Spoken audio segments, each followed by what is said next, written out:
আর যারা মন্ত্রী আছে তারা কি গাড়ি না করে হেঁটে হেঁটে বাসে ট্রামে চলাফেরা করে? ওনার এমএলএ যারা আছে তারা কিসে চলাফেরা করে?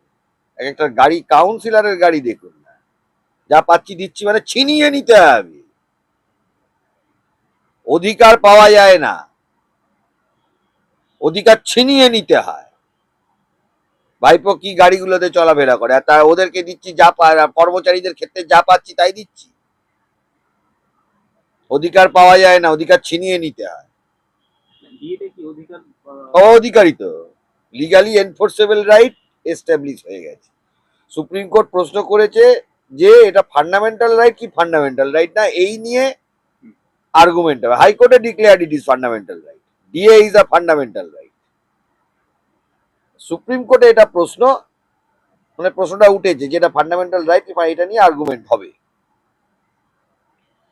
তো অধিকার আছে, ফান্ডামেন্টাল রাইটে অধিকার, লিগালি এনফোর্সেবল রাইটে অধিকার। ফান্ডামেন্টাল রাইটের ওজনটা বেশি, সাংবিধানিক অধিকার হয়ে যায়।